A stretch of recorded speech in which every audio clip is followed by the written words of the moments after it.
Bienvenue à Bibliothèque Médicis. En 2007 commence l'année des pôles et la France a toutes les raisons de la célébrer. Depuis longtemps, elle a sa passion, sa culture et ses grands héros du Nord, du Grand Nord. Et d'abord le premier, l'homme des déserts froids, l'homme aux 31 missions dans l'Arctique, quand personne ou presque n'y pensait, qui a ouvert des voies et qui a agrandi le champ de l'humanité. C'est vous, Jean Mallory. Et avec Monique... C'est peut-être un peu excessif. Oui, mais c'est juste. Et nous sommes heureux avec Monique Cantos-Perber de vous rendre hommage. Nous avons le plaisir et l'honneur de vous accueillir. Vous qui avez été le premier Européen à atteindre le pôle géomagnétique Nord, qu'est-ce que vous pensez de l'année polaire? Est-ce qu'elle est importante pour nous? Elle est non seulement importante, elle est nécessaire. Nous sommes au bord d'une catastrophe. Et ce qui est fascinant, c'est que nous le sentons que le climat se réchauffe. La presse, de temps à autre, le dit, mais nous n'y croyons pas. Il y a un phénomène qui me rappelle un peu 1937-1938. Hitler faisait savoir qu'il allait agir pour réaliser le Grosse Reich. On jetait dans la cage aux fauves un peu d'Autriche, un peu de Tchécoslovaquie, mais nous ne croyons pas à cette guerre. C'est l'époque de tout va très bien. Oui, mais qui va nous faire la guerre? Pourquoi la menacer? Est-ce qu'il faut vraiment nous faire vivre avec la peur des années qui viennent? Pas la peur, mais s'y préparer, car c'est une catastrophe qui se prépare. C'est une vraie catastrophe. Alors c'est facile de se souvenir des chiffres.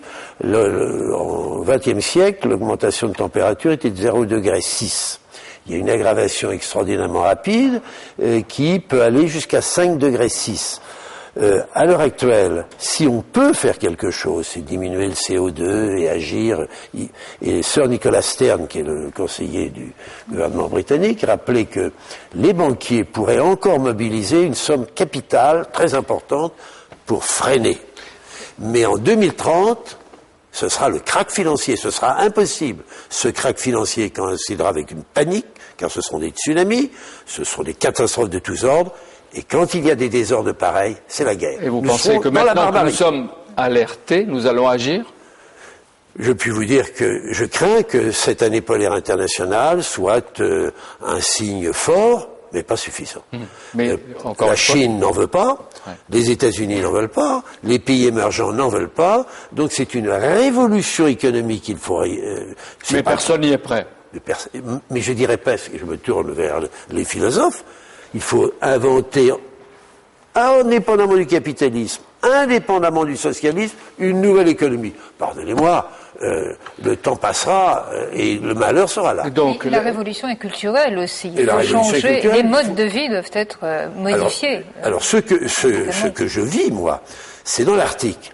L'Arctique, c'est en accéléré ce que nous allons vivre et que nous commençons à vivre dans la durée. Donnez-nous 2-3 images pour illustrer ce que vous dites, Jean. Eh bien, dans le Nord, d'abord, Nunavut, des autonomies ont été créées.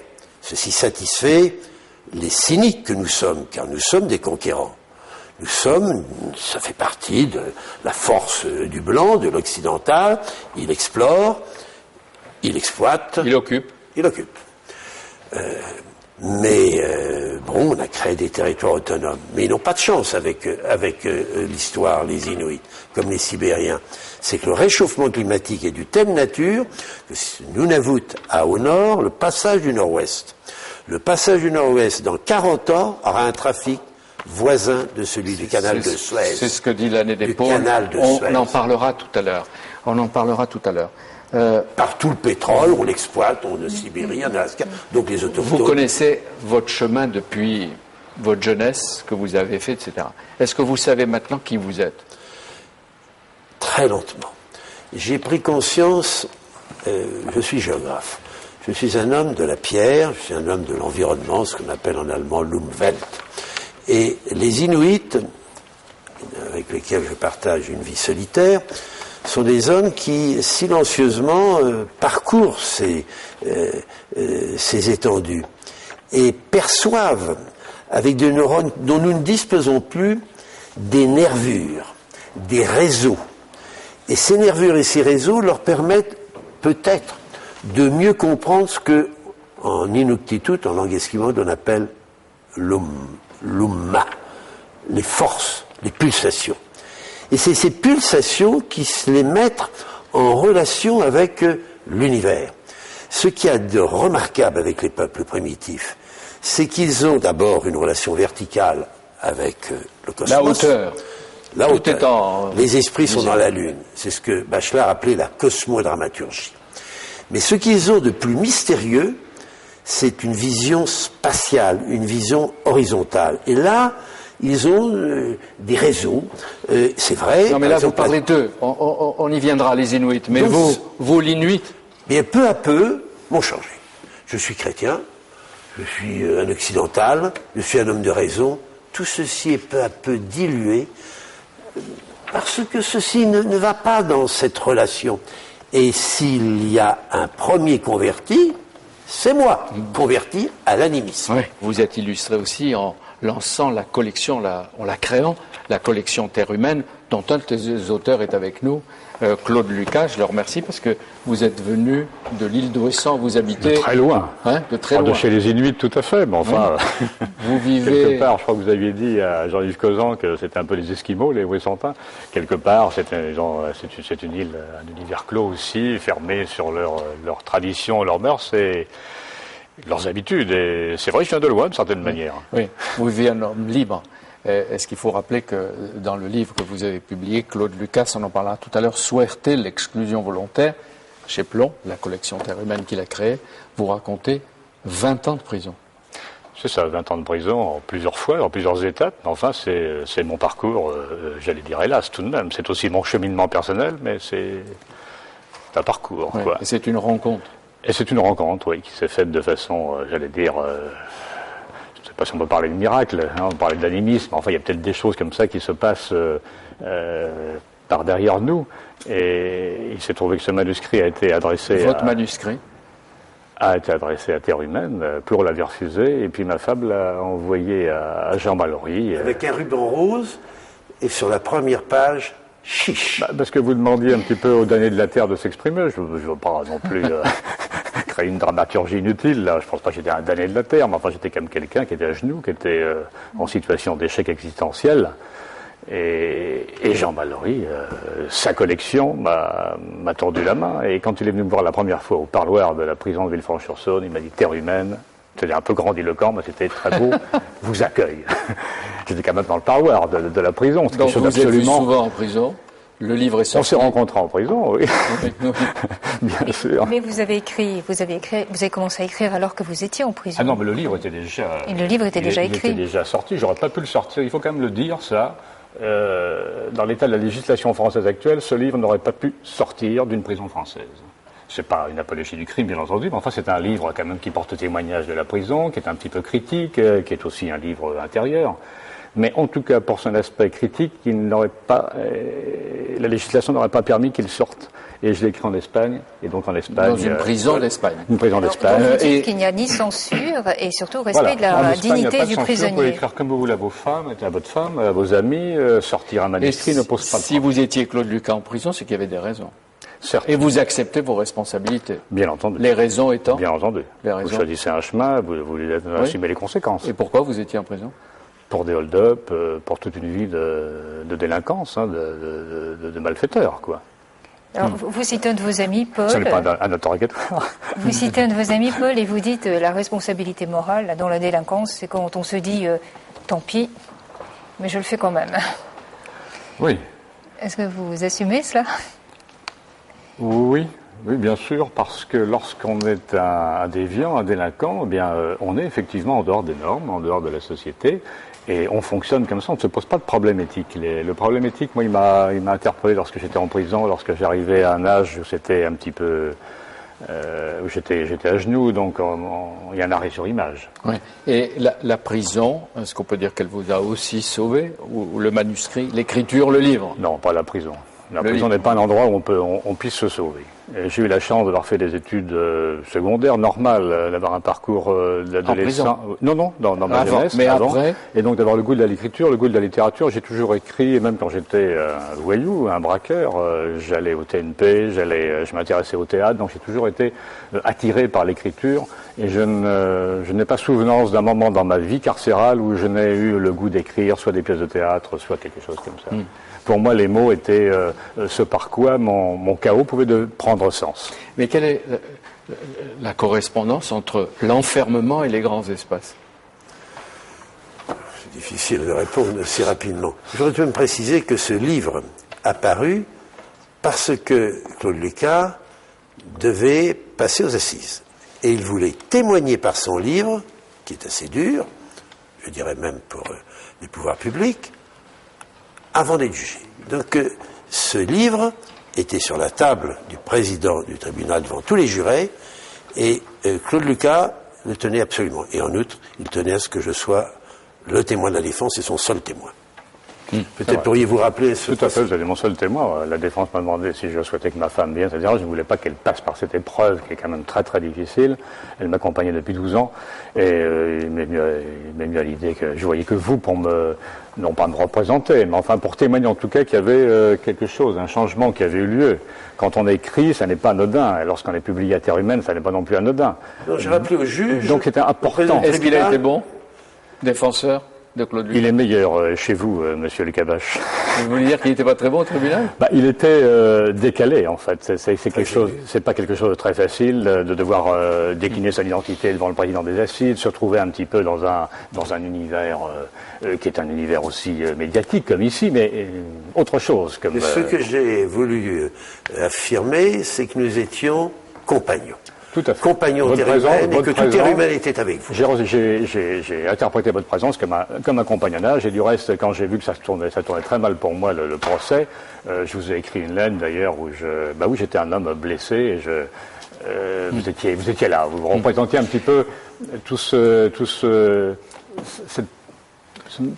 cet iceberg, vous savez, de la société, parce que vous êtes un spécialiste des univers polaires. Oui, hein? Voilà, vous étiez la partie visible de cette société qui me tendait la main et qui m'appuyait. Et le livre de Claude Lucas chez Terre Humaine, c'est un des combien? 80, 90 livres. 90. Voilà, 90. Mais ça, vous l'avez écrit, vous avez créé vers 55. Pour pouvoir publier votre premier livre. Fondateur, etc. Mais il faut savoir d'abord comment ça a commencé pour vous. Vous étiez géographe et vous dites que vous êtes le premier Européen à avoir atteint le pôle Nord. Comment? Parce que pôle géomagnétique. Oui. Et alors comment? Bon, j'appartiens à une génération de la guerre qui a horreur des idéologies creuses. Fascisme, nazisme, communisme libérateur, tout ça, je l'ai vécu. J'étais réfractaire pendant la guerre, je sais cette horreur de cette guerre. Et je me suis construit libre en choisissant mon itinéraire de recherche. Et j'ai choisi la pierre.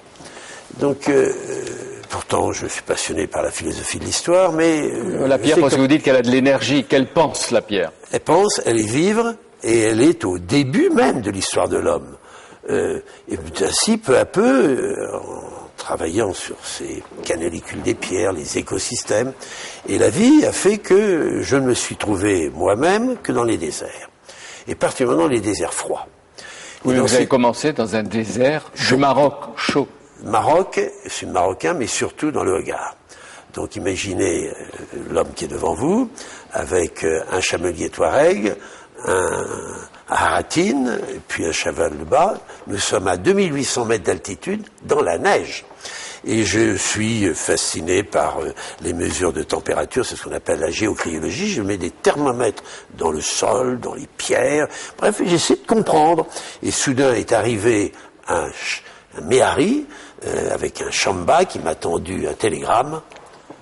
Mission mal auriculée, acceptée. C'était l'ambassadeur de France à Copenhague. C'était pour moi un signe des dieux. De Tulé, c'était... Oui, mais quand vous y êtes allé, il y a donc 56 ans, vous aviez 2 traîneaux à chiens. Pas d'équipement comme aujourd'hui. Non, pas du tout. Ouais. Je suis parti dans des conditions extrêmement rudimentaires. Pourquoi ? Parce que j'ai senti, quand cette mission, je suis au CNRS, quand cette mission a été décidée, qu'il fallait aller très vite. Le CNRS, c'est le Gosplan. Encore ? En pire. C'est si compliqué que la décision étant prise au printemps, vous ne pouvez obtenir les crédits que 6 mois plus tard. J'ai senti qu'il fallait aller très vite, que Tulé, et nous sommes là au mois de mai, Tulé est un lieu mystérieux où il va se passer de grands événements. Qu'est-ce que c'est, Tulé ? C'est le peuple, D'abord. c'est un haut lieu qui est à l'extrême nord du Groenland et où habite le peuple le plus septentrional de la Terre. 302 hommes, vivant de façon très archaïque, et nous sommes là aux portes du pôle. Et je voulais vivre. Quand vous allez vers Tulé, vous savez que vous allez peut-être les trouver. Ah, c'est certain. Oui. Et quand je débarque, ils Seul. se tournent vers moi, ils me Seul. disent où sont les autres. Oui. Et je leur dis, vous pouvez vous retourner, je suis seul. Ceci les a profondément marqués. Et j'ai compris, car ce sont des hommes durs, ce sont des hommes très ironiques et qui n'aident pas du tout, j'ai compris qu'il fallait, pour être parmi eux, être leur compagnon, leur Être l'un d'eux. secrétaire. Alors donc vous allez vivre avec eux, Jean Mallory. Voilà, vous vivant. faire admettre, partager leur quotidien. Il fallait s'habiller, se nourrir, d'après tous les livres que je lis, les témoignages de votre part, chasser avec eux. Oui, parce que, comme je vous l'ai dit, je suis parti en toute hâte, donc je n'avais pas de crédit, donc je n'avais pas d'équipement, je n'avais pas de nourriture, j'étais... Comment on arrive dans le froid sans C'est ainsi équipement ? que ça s'est passé. Ah ouais. Qui plus est, je vous surprendrai davantage, c'est que, d'abord, il y a 3 mois de nuit polaire. La température descend à moins 40. On franchit des glaciers qui sont à 2000 mètres. La température, plus vous montez, plus est basse. Et c'est la nuit. Et les Inuits ne vous aident jamais. Vous devez être un homme. Et que voulez-vous, il y a peut-être des esprits protecteurs, comme on dit, des tornats, qui vous protègent, et c'est ainsi que j'ai parcouru ces espaces.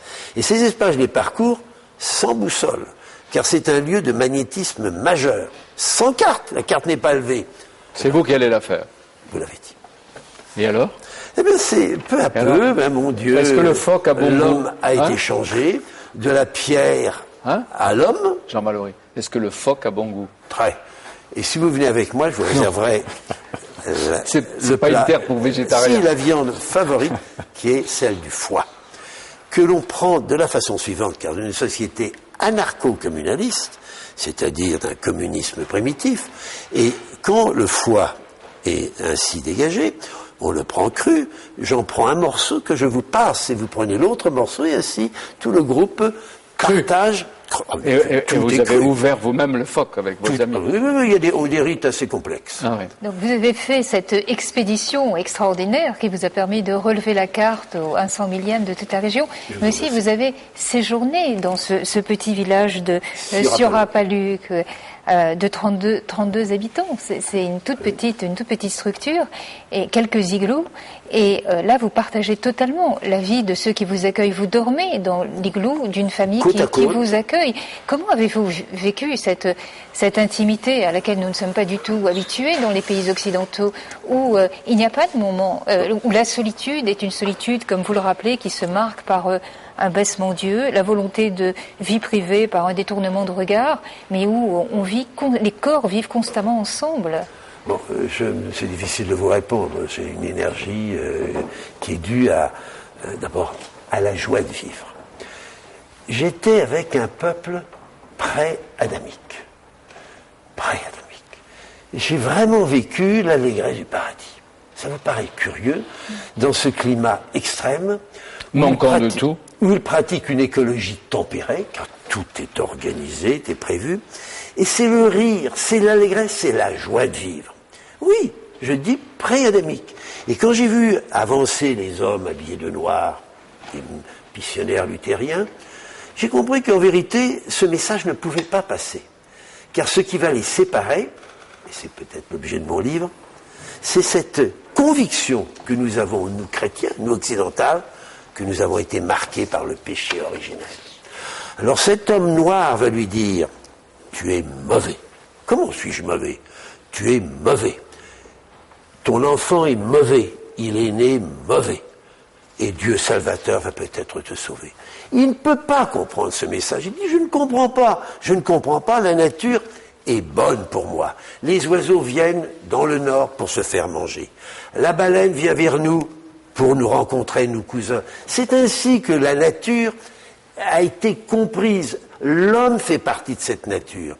Et dans cette crise de l'année polaire internationale, il va falloir nous, hommes, je dirais de peu de foi, comprendre qu'il faut être dans la nature. Et l'écologie restera lettre morte si elle est laïque, si elle n'a pas une dimension philosophique, je dirais presque une dimension spirituelle. Alors vous me direz, il va falloir devenir animiste. Non, il faut aller beaucoup plus loin, il faut aller dans le sens de Spinoza, comprendre qu'il y a un ordre caché, un ordre mystérieux. C'est bien d'aller dans le grand nord pour retrouver peut-être Spinoza. Je le crois. Oui. Ce sont des spinozistes sans le savoir. On répète les Inuits. D'abord, est-ce qu'il faut dire les Inuits ou les Esquimaux polaires? Bon, on dit maintenant les Inuits. À vérité, dans ce secteur, disons en particulier, les Inuits. Mais j'ai été dans ma vie, la santé m'a été donnée, sur l'ensemble du front, aussi bien dans le Canada, dans l'Arctique central, dans l'Alaska et dans la Sibérie. Une anecdote. Je suis dans une toute petite igloo de neige avec le peuple certainement le plus primitif de l'Arctique, les Utku-Kiksar-Lormiut. C'est à l'estuaire de Back River, 5 familles qui vivent dans des igloos de neige. Ils ne veulent pas entendre parler des Blancs. Ils ne veulent pas trapper. Ils ne veulent pas connaître l'argent. Je suis là parce qu'ils viennent de connaître une famille. Ils rient. C'est un incident de leur vie. Donc je suis je suis conseiller à ce moment-là du gouvernement fédéral canadien, et la population étant jugée sauvage, j'avais donc un gendarme de la police montée avec moi, qui était du reste pas du tout gênant dans ces opérations. Donc je fais mes observations, je partage leur vie, et puis soudain mon voisin à Crétoc, mon petit-fils porte son nom, me dit « Petit Blanc, tu viens de si loin pour nous poser des questions aussi médiocres. » Je le prends par la manche, et nous sortons, car le groupe commençait à nous juger. Je lui dis, à quoi tu fais allusion? Mais c'est que nous pensons à la mort. Et nous avons cette sensation que les morts sont là, tu veux nous pousser à aller près d'un comptoir, mais non, les morts sont là, ils nous inspirent. Et nous avons une relation chamanique. Mais nous avons plus. Je suis chrétien. Chrétien? Je ne sais pas lire et écrire. Oui, et tu es mauvais. Tu es mauvais parce que tu es riche. Pas grand-chose, j'avais juste un sac de couchage. Mais tu es blanc. Tu es donc condamné. Et nous, avec Jésus, parce que nous sommes pauvres, nous serons dans les élus. Du reste, demain, l'un d'entre nous qui sait lire va te faire entendre les béatitudes. Beati pauperes. Vous savez, dans une igloo de neige, dans l'igloo. Et peu à peu, il me fait comprendre, parce que nous sommes liés, oui, mais nous ne comprenons pas tout très bien. Car, bon, je crois en Dieu, le Père Tout-Puissant, mais il n'est pas Tout-Puissant, puisqu'il y a Satan, puisqu'il y a le mal. Et Satan, ce sont des calvinistes. Bon, l'Apocalypse n'est pas loin. Et il va y avoir un antéchrist. Pendant des années, il va y avoir des combats. Donc, Dieu n'est pas tout-puissant. Donc, il y a Satan. Alors, nous ne comprenons pas. Et puis, du reste, toutes ces querelles qu'on sent dans les textes ne nous conviennent pas. Donc, ce que nous voulons, c'est rester nous-mêmes. Jésus, c'est l'ami des pauvres. C'est l'ami des opprimés. Mais d'autres discussions n'en voulons pas. Mais nous restons chamans. Nous restons chamaniques. Donc, ils sont en train d'inventer dans tout l'Arctique un néo-christianisme, un néo-chamanisme, comme dans mais est-ce qu'ils forment un même peuple? Et est-ce qu'ils sont solidaires maintenant? Ils le sont, plus ou moins, parce qu'ils sont partagés entre 4 nations, le monde soviétique, le monde américain, où du reste ils sont perdus. La politique des minorités américaines est désastreuse dans l'Alaska, le Canada et le Groenland. Et s'il devait y avoir une nation, ce sera au Groenland. Il y a là une unité, il y a une île, il y a 60 000 Groenlandais qui constituent une nation, ils sont d'ailleurs très représentés à notre congrès. Vous avez eu du mal avec d'abord les soviétiques avec les Russes avant d'aller étudier ce que vous appelez le berceau presque de l'humanité, la Sibérie. C'est très difficile. Il a fallu attendre 30 ans. 30 ans, j'ai été interdit par le pouvoir soviétique pour aller dans le Nord. Je voulais aller au berceau même de cette histoire inuite. C'est Gorbatchev qui m'a permis de m'y rendre. Nous sommes à un moment difficile de la perestroïka, c'est en 88, et je suis à la tête d'une expédition soviétique qui est en fait politique. On me demande, pour le Politburo, quelle est notre politique pour les minorités? Vous avez été conseiller du gouvernement canadien, danois, américain. Est-elle bonne, mauvaise? Et c'est lors de cette expédition que je découvre l'allée des baleines, qui est la grâce de ma vie. Bon, peut-être que le pouvoir soviétique avait des visions, disons, plus lointaines. Je me suis donc mieux préparé à cette rencontre, qui est une rencontre extraordinaire. C'est Karnak, c'est Stonehenge, sur l'extrême pointe de l'Asie, la pointe du raz de l'Asie. C'est une allée des baleines, propitiatoire. Qu'est-ce que ça veut dire, l'allée des baleines? L'allée des baleines, c'est un lieu unique dans l'Arctique, Marie Moreau nous montre où il y a des mâchoires inférieures de la grande baleine, la baleine mysticette, qui ont 5 mètres de hauteur, et qui sont alignées en allée sur 400 mètres. Bon, ça, c'est une allée orientée. Orientée, donc, ils ont un sens de l'horloge céleste. Mais ce ne serait pas beaucoup de le découvrir, le Est-Ouest. Mais le long de la côte, il y a les crânes des baleines. Les crânes des baleines sont de 1,5 tonnes, sont alignés de façon telle qu'il y a des rapports pair-impair qui nous montrent qu'il y a une connaissance des nombres qui rappelle celle du Viking. Nous sommes à l'extrême est de l'Asie. Ces populations viennent de la Chine. Et de l'autre côté d'un détroit, qui est en fait le miroir divinatoire, il y a une autre allée des baleines. Elle date du XIVe siècle. C'est le plus haut lieu. Or, ce haut lieu n'a jamais été vu par les missions russes de l'Empire tsariste. Quand on a une pensée dirigée, elle était chrétienne. Quand on est aristocrate, tous ces officiers étaient des aristocrates, méprisant le moudjik et méprisant les populations politiques, on ne voit rien. Mais quand le pouvoir soviétique est arrivé, c'est l'aube des peuples, la lumière qui libère. Et alors ?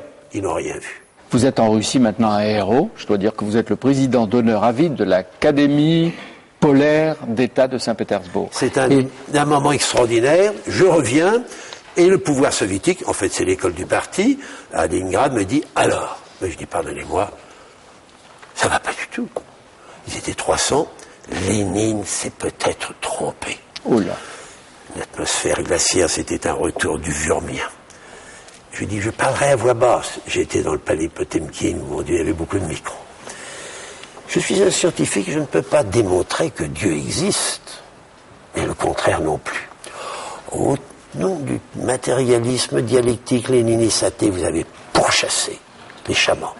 Vous avez donc brisé la colonne vertébrale de ces populations. Or, à l'Académie des sciences, car les soviétiques sont très soucieux de la science, Nauk Academia, reconnaît que les peuples, avec leurs instituts d'ethnographie, ont une pensée, ont une philosophie animiste. Vous l'avez brisée, vous les avez humiliés, vous les avez même parfois fusillés. Deuxième erreur, elle est grave, elle est peut-être due à la bureaucratie. Dans la Constitution, Lénine voulait que les oblasts, voulait que les régions et leur peuple et leur langue. Je n'ai vu que des Russes. Je n'ai vu aucune promotion des peuples autochtones. C'est donc un échec. Ils vous ont pas mis en prison? Pas du tout. Pas du tout. C'est un moment singulier. Vous savez, dans l'histoire, nous le vivons peut-être. La société a des fêlures. Et mon Dieu, c'était le cas. Et ils ont donc envoyé un télégramme 15 jours plus tard. Vous êtes nommé chef de l'école des cadres pour les peuples du Nord. Je suis allé voir mon ami Relais Lenoir à l'INA, et je lui dis, protégez-moi, je ne peux pas tout de même à l'école du parti. Il m'a dit, essayez de changer le nom de l'école du parti, qui a été changé immédiatement en Institut de politologie de l'URSS, et on a créé l'Académie polaire d'État. Jean Mallory, L'allée des baleines, d'ailleurs, c'est un livre aussi. Les derniers rois de Tulé, premier livre de la collection Terre humaine, un grand classique, réédité 5 fois. Suivi par mon grand ami Claude Lévi-Strauss, et ce livre admirable, triste, trop. D'ailleurs, il fait partie des hommes qui vous ont marqué. Il y a Lévi-Strauss, il y a qui? Fernand Braudel, Lucien Febvre. Oui, historien. puis quelques autres. Rasmussen aussi, vous en parlez. Oui, mais cher ami, vous en parlez beaucoup. Mais vous êtes prêt à partir dans le Grand Nord. Knut Rasmussen, qui est un homme de l'avenir. Rasmussen était un Esquimau, 200 Danois, qui a parcouru l'ensemble du front arctique pour recueillir le patrimoine. Autour de 1903-1905. 1922-25. Ouais. C'est un homme exceptionnel qui a fondé l'esquimologie. Il a été administrateur de Thulé aussi. Et qui a fondé cette société étrange de Thulé, qui était un comptoir privé, subventionné par les chasses, et c'est ce comptoir privé inuit qui a subventionné son expédition. C'est-à-dire, en quelque sorte, les Inuits ont été les mécènes des ethnologues de leur histoire. Alors, et le troisième livre, au moins le troisième livre, regardez. Et puis les livres d'hommage qu'a Monique Cantos-Perber entre les mains, Oumok. Oumok, j'ai découvert que ce sont des morceaux de glace déchiquetés qui peuvent être aussi des morceaux de mémoire ou de souvenirs. C'est aussi des difficultés. Les vies ne sont jamais faciles dans ces combats. Vous avez évoqué le pouvoir soviétique, il m'a fallu attendre 30 ans. Mais dans l'ensemble d'une vie, bon, il y a des résistances. C'est ce qui permet de construire une vie.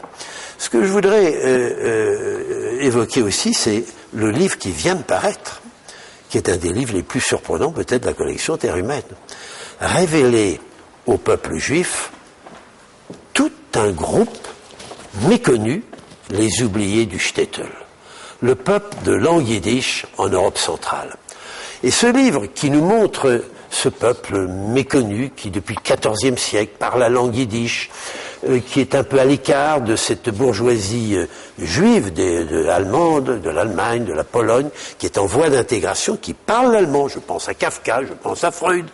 À côté, dans cet immense espace de l'Europe centrale, dans des shtetls qui n'ont jamais été des ghettos, qui sont dans des villes ouvertes, ce peuple qui, bien sûr, a une synagogue, mais il y a une bibliothèque. Et c'est la marque même du juif, c'est qu'il lit. Il parcourt, et il lit. Et arrive le XVIIIe siècle, il découvre Voltaire. Il découvre Rousseau. Et ils deviennent, en partie 2, éclairantistes, c'est-à-dire athées. Donc de ce temps se passe, il y a des discussions extraordinairement violentes entre les rabbins, entre les éclairantistes, et puis en outre, les hassidim, qui sont tout à fait favorables. D'accord. Des pieux, qui pratiquent l'extase et la danse. Monique, il est difficile de le suivre, parce que moi je suis encore dans le Grand Nord avec vous. Oui, je lis Ultima Thule, de la découverte à l'invasion des éditions du Chêne, tous les livres qui... Cher ami, donnez-moi une minute. C'est ce livre yiddish est en quelque sorte une leçon pour les peuples du Nord. Si les peuples de littérature orale, mes amis inuits, mes amis sibériens, continuent à rester de littérature orale et ignorent le livre, ils n'avanceront pas. Ce qui a fait la force du peuple juif, c'est le livre. Ils réfléchissent, ils pensent. Mais comment les amener au livre ? Cher ami, c'est, j'oserais dire, ce sursaut qu'ils doivent avoir devant le drame qu'ils connaissent, devant ces cyniques que nous sommes en développant le pétrole... Pour l'alcool, la télévision, le Coca-Cola, tout ça est en train de les dégrader. Bon, il les dégrade, mais comme vous le savez, c'est souvent dans le malheur qu'une société se construit ou se détruit. Mais ce que vous admirez de plus dans ce peuple, enfin du moins dans les derniers rois de Thulé, écrit en 1954-55, après vos premiers séjours, c'est tout le savoir dont ce peuple dispose sans pour autant posséder l'écriture. Ils sont capables de contrôler leur filiation. Vous avez établi le plan généalogique, la carte généalogique de ce petit village où vous séjourniez. Vous montrez comment leur économie est parfaitement réglée avec leur peu de ressources. Ils arrivent à optimiser ce dont ils disposent, et vous dites à un moment, mais ils n'ont pas besoin de livres, ils ont une bibliothèque entière dans la tête. Alors comment va se passer la transition au savoir porté par l'écriture? Je de me le dire, parce que sinon on aurait le sentiment que je veux développer l'école, l'université. C'est beaucoup plus compliqué.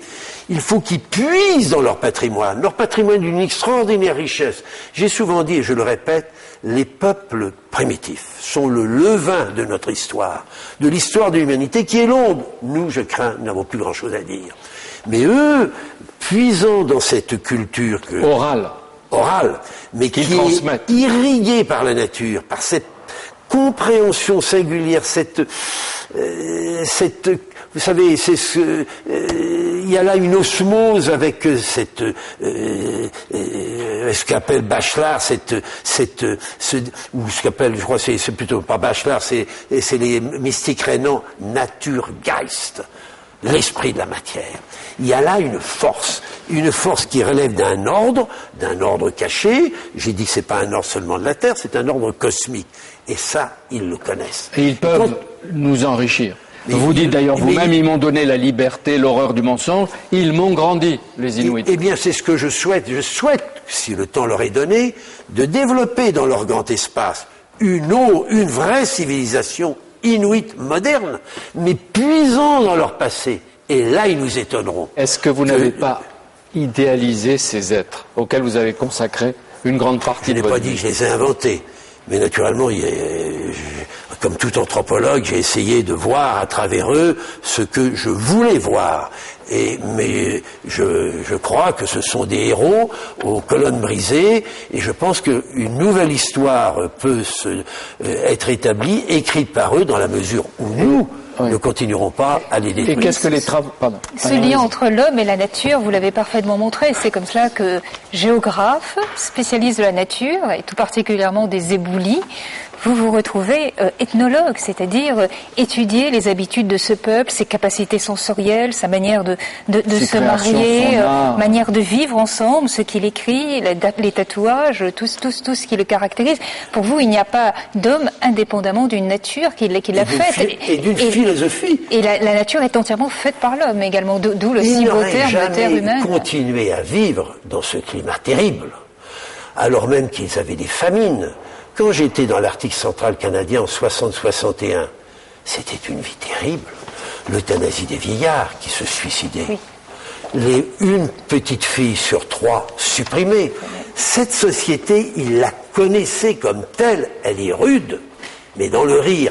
Car dans la durée, ils savent qu'ils construisent un grand peuple. Et qu'est-ce que les travaux de Jean Mallory ont changé de leur vie? En ce qui me concerne, ils m'ont changé. C'est une immense dette. Je pense que le livre et les films font leur œuvre. Le pôle qui a attiré tant d'explorateurs, qui a provoqué tant de drames, n'est pas un lieu quelconque.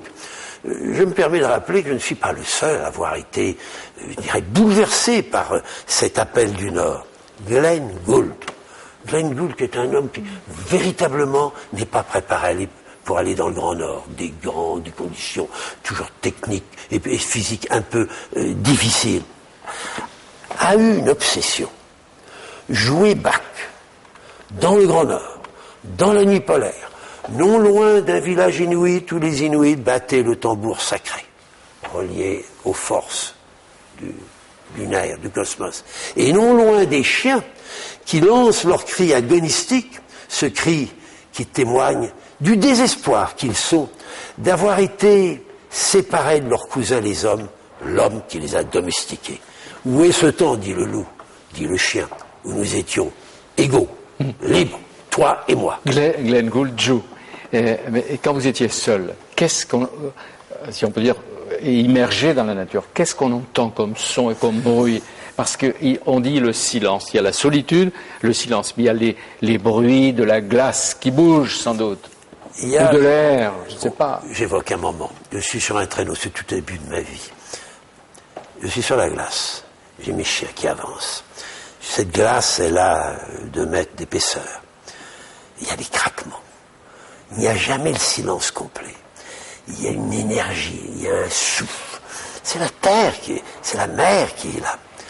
Mais je lève mes yeux vers le ciel. Et c'est une nef étoilée. Et j'ai le sentiment d'être dans une cathédrale.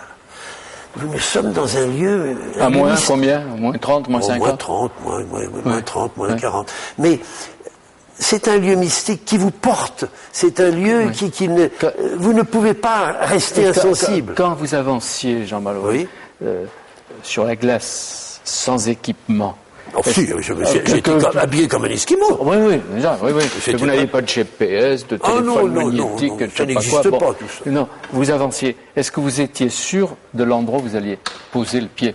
Est-ce qu'il y a de l'épaisseur de la glace? Est-ce qu'il n'y avait pas des risques? Non, mais non, vous seriez avec moi, vous ne poseriez pas ces questions. Ah bah oui. Bien sûr. Amenez-nous, hein, Monique. Oui, alors non, pourquoi? Parce que les gens pensent. Parce que il y a une profondeur. Non, parce qu'il faut être en intimité avec la nature. Si vous ne l'avez pas, si vous n'avez aucune chance, vous tomberez dans une crevasse, la fin est proche. Mais c'est un don, c'est une expérience. C'est un don.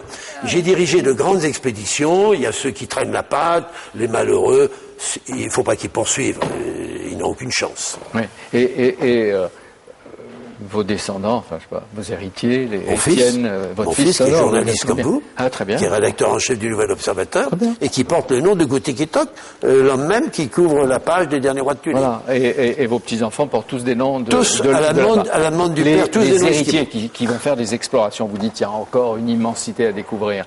Ils y vont avec des moyens complètement différents, des voies beaucoup plus modernes. Mais laïque, absurde. C'est pas comme ça qu'on peut découvrir le Grand Nord. Il faut le découvrir dans la difficulté, en étant en relation même avec ces humocs, cette glace, cette neige. Nous sommes là, je dirais, comme des athées de la nature. C'est pas possible. Et là, quand viennent les malheurs, n'oubliez pas que tout s'est décidé pour moi. Lorsque je revenais habillé de peau de bête, et que j'étais sur le haut d'un glacier, et que j'ai vu des martiens dans le ciel. Ces martiens, c'était l'US Air Force, qui était en train de construire une base, avec une piste pour un avion chargé d'une bombe nucléaire. Je suis en 51. 16 juin 51, avec le costume que vous voyez, et qui est ici. Je suis allé voir le général de cette base. Dans la très belle biographie que vous a consacrée Yann Baum aux éditions du Chêne. Voilà, la tenue. Vous êtes allé voir le général américain de la US Air Force, et je lui dis, mon général, mais vous êtes sur un territoire inuit, et il vous est interdit, vous n'avez demandé aucune autorisation. Et lui m'a répondu, mais c'est vous qui êtes interdit, ce territoire est secret. Dieu merci, il m'a ajouté, you are released, vous êtes libre. Mais c'était un moment très difficile de la vie américaine. Mais vous n'avez cessé de les dénoncer. Je n'ai cessé pas de dénoncer les Américains, c'est l'arrogance de l'occidental, du blanc. Moi, nous représentons, nous sommes ignorants. Mais c'est si vrai que le géographe que je suis découvre aujourd'hui que la terre sacrée est en péril, qu'en 2030, ce sera la panique, ce seront des tsunamis, ce seront des catastrophes sans nombre, ces réchauffements, c'est nous qui le provoquons. Justement, il y a un très beau numéro de Géo. Oui. 2007, l'année des pôles, vous l'avez vu? Bien sûr. Je vous l'offre, il est très très beau. Il y est dit que l'Arctique fond de plus en plus vite depuis le début du 21e siècle et que d'ici à 35 ans, il pourrait disparaître. Est-ce que c'est vrai? Première hypothèse. C'est tout à fait vrai, et je dois dire, dans une certaine indifférence des pouvoirs, la Sibérie va s'accroître, cette toundra va être très facilement exploitable sur le plan des minerais, sur le plan du pétrole. Le passage du nord-est sibérien, qui est la route la plus courte entre les grands marchés ouest européens, la Chine et Yokohama, va être une voie maritime capitale. Il en est même sur le plan... Donc on pourra relier l'Atlantique au Pacifique. Il en est même sur le plan du passage du Nord-Ouest, ce sera un canal de Suez, donc Nunavut est une chance pour le Canada, mais ce sera la ruine de ce peuple. Et dans le même temps, ce sera la ruine d'une fédération qui n'aura pas joué le multiculturalisme. Car le Canada n'existe que dans la mesure où c'est une fédération culturelle. Les francophones, les anglophones, le million d'Indiens et les Inuits. Si ceci est déséquilibré, alors c'est un espace. Parce qu'il y a des luttes de pouvoir et de territoire. Vous le savez. Et par conséquent, tout ce qu'on peut souhaiter aux Inuits, c'est s'arc-bouter sur leurs droits et leur territoire et d'inventer dans une bulle une société inspirée par leur patrimoine, par leur pensée, et on leur enviera.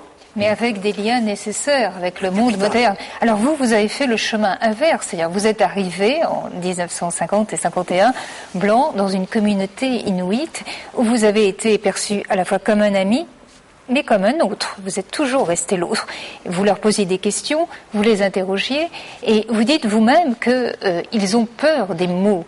Ils parlent beaucoup, ils se racontent toutes sortes d'histoires, mais en même temps, l'expression majeure est pour eux une expression du silence. Vous citez cette anecdote étonnante où après leur avoir lu ce qu'ils viennent de vous dire, ils vous répondent « mais je n'ai pas dit ça, ce ne sont pas mes mots ». Je vous remercie de le rappeler parce que c'est très capital.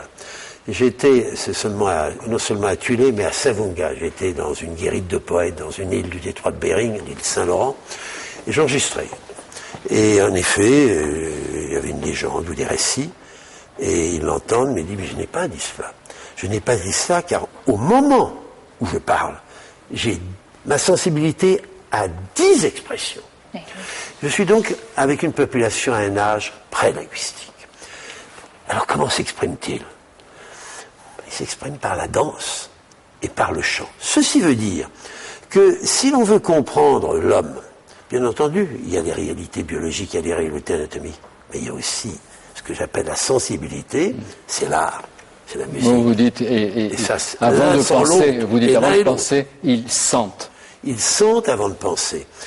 C'est ce que Jean-Jacques Rousseau disait pour tous ces peuples, et c'est leur extraordinaire force. Vous avez évoqué l'intuition, mais c'est essentiellement cette qualité qui est la leur, indépendamment du courage, de la pression de ce qu'ils veulent et de la confiance qu'ils ont dans leur culture. Ils sont comme, il y a une dimension presque messianique. Ils sont là sur le balcon du monde et ils ont à nous apprendre. Vous l'avez vécu avec eux quand vous avez fait cette expédition avec 2 couples, un homme, une femme, un homme, une femme. Vous étiez avec eux. Qu'est-ce qui s'est passé? C'est une histoire extraordinaire. D'abord, jamais dans les expéditions du pôle, les femmes accompagnent les hommes. De grandes expéditions, mais pas nécessaires au pôle, Piret, Cook. C'est parce que vous étiez là. Que des hommes. Le grand séducteur. Non, non, pas du tout. Mais j'ai cru nécessaire que ces hommes soient accompagnés de leurs femmes. C'était leurs propres femmes. Mais nous vivions dans une même enceinte, c'est-à-dire que nous étions corps contre corps. Et je devais être une extraordinaire prudence, car les hommes sont, comme tous les hommes, jaloux. Et les femmes sont, comme toutes les femmes, soucieuses de leur propre pouvoir.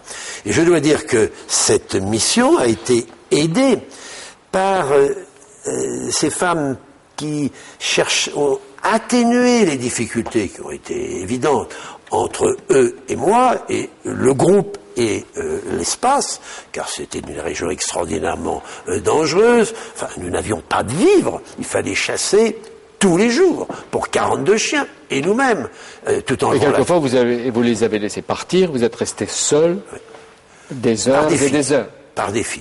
Parce que... pour les tester aussi. Non, c'est eux qui me testaient. Il fallait savoir si j'étais... J'ai eu de la chance, qu'est-ce que vous voulez, mais enfin, bon, écoutez, vous êtes un ambassadeur admirable, vous me mettez que sur des terrains agréables. Non. Ah bon, parce que s'il y a des désagréments, il faut les raconter. Voulez-vous que nous laissions parler un peu Claude Lucas? Mais on va y arriver, on y arrive, rassurez-vous. C'est vous qui avez effrayé les ours blancs ou... Et c'est vrai qu'ils risquent de disparaître aussi. C'est la vérité. Ça n'a ému la communauté américaine, je parle le malheur du Grand Nord, que précisément parce que les ours blancs vont disparaître. Non, il est temps que la grande États-Unis, cette nation admirable, cette nation qui nous a libérés, nous Européens, reprenne, j'oserais dire, sa sagesse. Et il est clair qu'elle a des responsabilités considérables dans l'Alaska. Vous savez que le président Bush décide de mettre en valeur un espace qui est écologiquement protégé. J'en parle d'autant plus que j'étais assez proche du président Carter lors de ces temps où, en effet, j'avais quelques pouvoirs. La France a joué un rôle important. J'ai été très lié avec René Cassin, et en 1969, René Cassin, le compagnon du général de Gaulle en 40, celui qui a écrit la Charte des droits de l'homme en 1944, a présidé avec moi la première rencontre des Esquimaux dans leur histoire à Rouen. À Rouen, Groenland, Canada, Alaska, Sibérie, pour la première fois, ils se sont rencontrés. Et là, ils ont pris conscience qu'il fallait être ensemble face à nous. Et que nous étions, comme un docteur Folamour, nous sommes dangereux, nous mettons en péril le monde. Et je crois que je reviens à cette société inuite de l'avenir, telle qu'on peut l'imaginer. C'est une société de sagesse qui doit nous rappeler, oserais-je dire, à la réalité. Si on ne la détruit pas. Voilà. Vous avez un défenseur, et eux, ils ont un défenseur avec vous, des peuples premiers et des Inuits, c'est Jacques Chirac, avec le musée, etc. Et il vous a tous reçus, aussi à l'occasion de la préparation de l'année polaire. Peut-être pourrait-il rappeler sa rencontre. Oui, justement, avec tous les auteurs. Vous avez réuni tous les auteurs de Terre humaine et vous y étiez.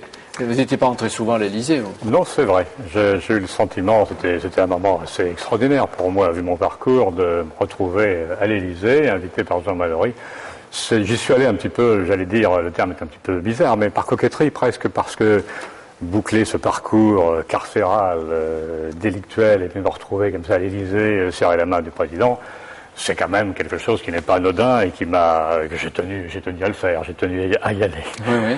Et alors, vous vous êtes rencontrés, vous avez parlé? Oh, bah, très vite, hein. Jean Mallory a eu une annonce, il a fait un effet d'annonce absolument spectaculaire en me présentant comme je vous présente mon braqueur de banque. Et Jacques Chirac m'a serré la main en me disant j'aime beaucoup ce que vous faites.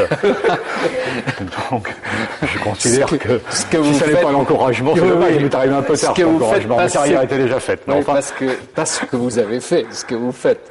Bien entendu, oui. Bien entendu. Mais enfin, le livre s'appelle Suerte. Suerte, ça veut dire la chance. Ça veut dire en espagnol, c'est un terme générique qui veut dire à la fois la chance ou la fatalité au sens de fatum latin, et qui veut dire aussi, ce sont les trois phases de la corrida, Suerte des banderias, Suerte des matars. Donc les trois actes de la corrida s'appellent Suerte de quelque chose. Donc j'ai tenu à garder ce titre-là qui était à la fois, qui marquait un peu la fatalité qui était la mienne, et puis et peut-être la chance. J'ignorais à l'époque que ça aurait eu cette connotation de chance quand j'ai mis ce titre.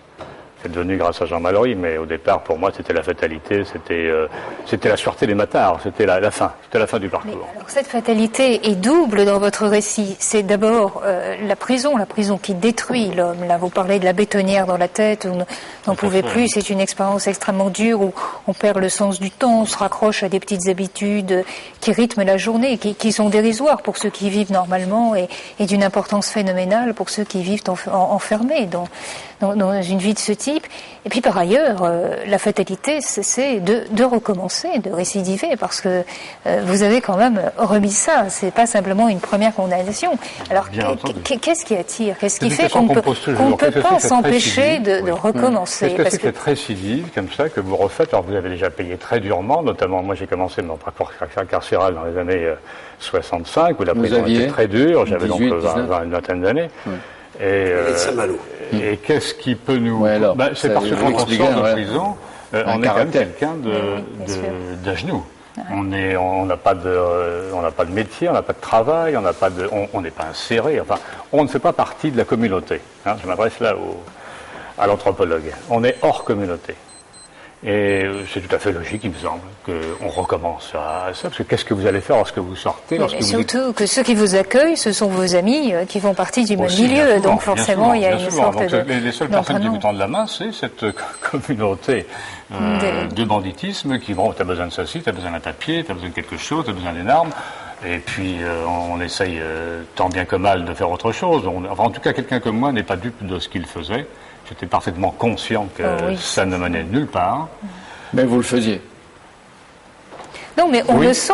Vous le faites dans le récit que vous en donnez, comme si une force plus puissante que votre propre volonté ou votre propre liberté. Dans ce livre, j'ai surtout voulu montrer le problème de la solitude. À partir du moment où vous êtes coupé de la société, vous êtes un homme solitaire, marginal. Il faut savoir ce que ça signifie, marginal. Ça ne veut pas dire simplement être en dehors des normes, en dehors des codes. Ça veut dire aussi être seul. Et à travers mon parcours, que j'ai un petit peu symbolisé, hein, c'était quand même, j'espérais en tout cas faire une œuvre littéraire, un roman, et pas du tout un témoignage au sens où on l'entend. Ce qui est formidable, et je voulais un petit peu transcender un peu tout ça. Et ce qui m'intéressait, c'était qu'il y ait plusieurs niveaux de lecture, un niveau philosophique, un niveau thriller aussi, parce qu'il fallait bien un petit peu que le lecteur marche à cette histoire. Mais il était important quand même qu'on voie ben oui, l'homme dans l'arène, l'homme seul. Ça peut être aussi bien un homme. Vous avez peut-être C'est anecdotique, vous savez, le banditisme dans ce genre de roman. C'est une situation comme une autre. Une situation humaine. Voilà. Vous avez surpris à un moment Jean Mallory en lui disant toute l'admiration que vous portiez à un philosophe, un grand philosophe, Emmanuel Lévinas. Oui, tout à fait. Rencontré en prison, si je puis dire. Découvert. Oui, enfin dans les découvert livres, en prison. Lorsque je faisais mes études de philosophie, je me suis intéressé, j'étais mis en contact avec le problème de l'éthique. C'est quand même le but des études philosophiques.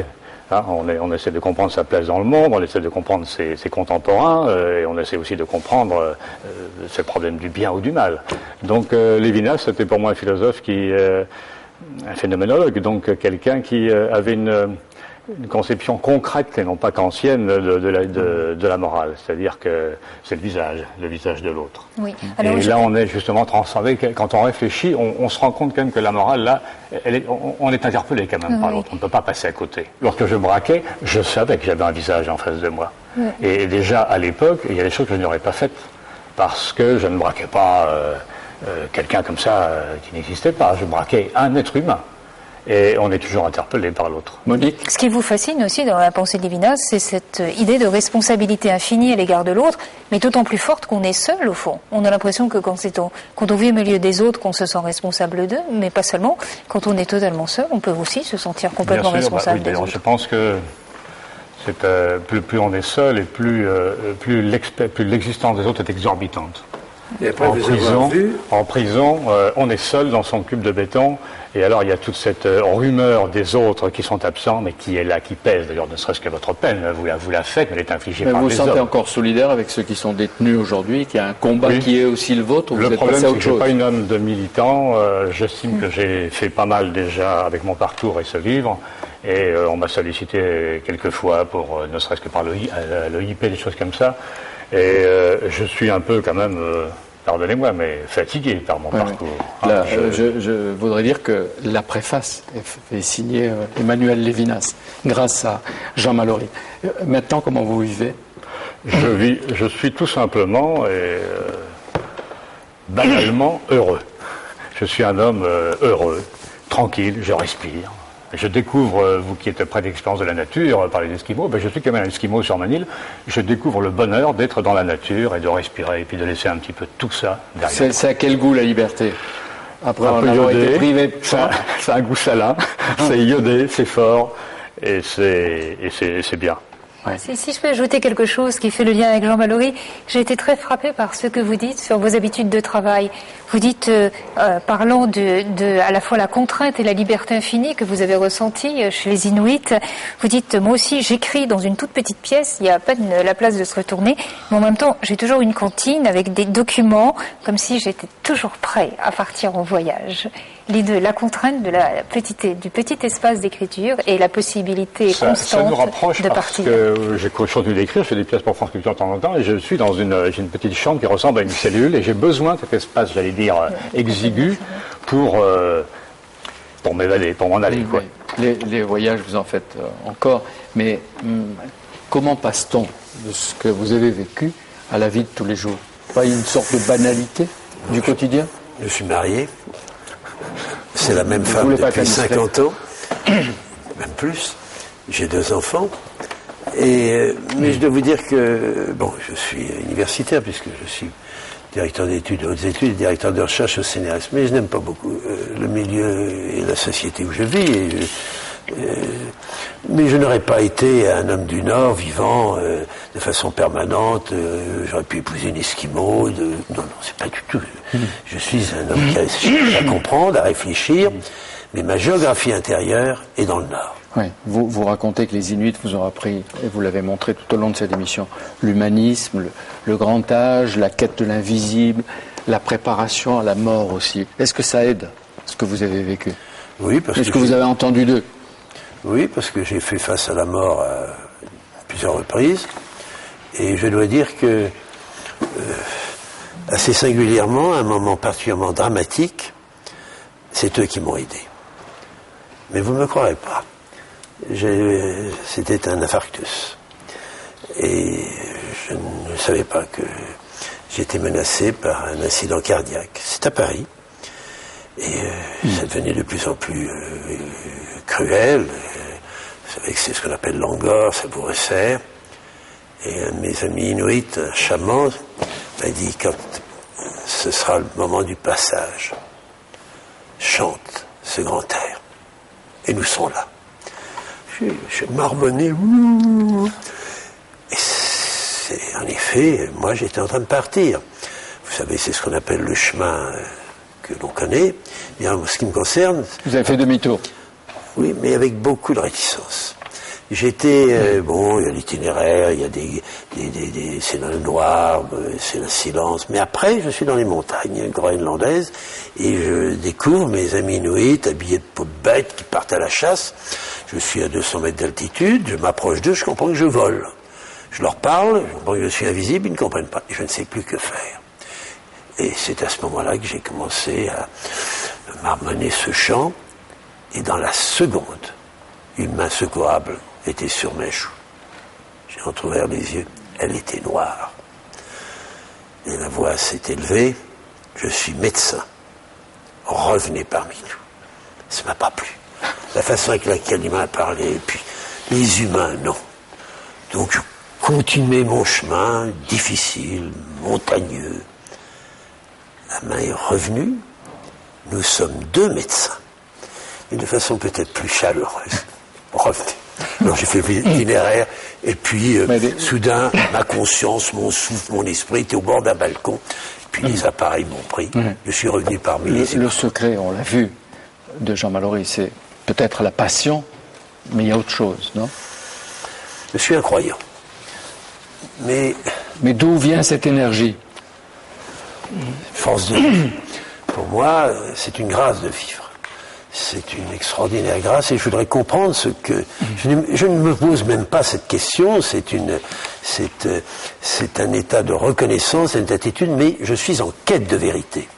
Et ma vie n'aurait pas de sens si je n'en avais pas trouvé le sens. Et eux sont dans la même direction. Mais justement. Car j'ai été avec des Esquimaux qui sont presque morts dans mes bras. Et je sais comment ils sont, très courageux, face à la mort, sans peur. Mais ils appellent les esprits. Ils sont chrétiens, mais en fait, ils sont chamaniques. Et est-ce qu'il y a un message destiné pour les années qui viennent à un jeune Inuit ou à un jeune Européen ou à un jeune Français, Jean Mallory, là? Oui, parce que c'est ce que je vais dire au Congrès. C'est une lettre à l'Inuit de l'an 2022. Je serai dans les nuages, j'aurai 100 ans. Et je lui dis, arc-boute-toi à ton territoire, il est à toi. Mais n'oublie jamais tes aïeux et ta pensée, et construis-la. Mais j'évoquais les juifs yiddish, shtetl. Lis, apprends, car il faut te défendre. Et c'est dans la connaissance que tu te défendras. Ils ont à construire une nation inuite avec une pensée et une philosophie 2002, nouvelle. Monique, vous dites... 2022, vous aurez 100 ans. Donc vous en avez 20. Celui que j'aurais bien m'accorder. 20. Et en même temps, un exemple et un modèle. Et aux jeunes Européens, qu'est-ce que vous dites? Aux jeunes Français? Secoue-toi, mon vieux. Non, ils sont... je ne les envie pas. Mais alors justement, il faut leur apporter peut-être de la flamme et un peu de l'énergie de Mallory. Je ne veux pas être désagréable, mais quand j'assiste au débat politique, j'ai une immense souffrance. J'ai une immense souffrance parce que ça me rappelle 1938. Ça me rappelle ces temps dramatiques où le pays était en péril et nous ne voyons pas le péril. Et il n'y a pas une dimension, je dirais, élevée. Non, je crois que mes compatriotes me rappellent, je dirais, un animal, un renard pris dans une trappe. Il est là, il est pris dans un système dont il se dégage avec beaucoup de difficultés. Mais peut-être se réveillera-t-il, peut-être connaîtra-t-il son 18 juin. On peut dire, avec ou sans tambour, Jean Mallory. Rebelle, tu t'es découvert. Rebelle, on t'a découvert. Rebelle, tu restes. C'est ça? Je le crois. Merci. Merci. C'était avec vous aussi Claude Lucas. Bibliothèque Médicis, réalisée par Philippe Lallemand, avec Anne-Marie Moreau et Françoise Manenti. À bientôt. Merci de nous écouter de plus en plus nombreux.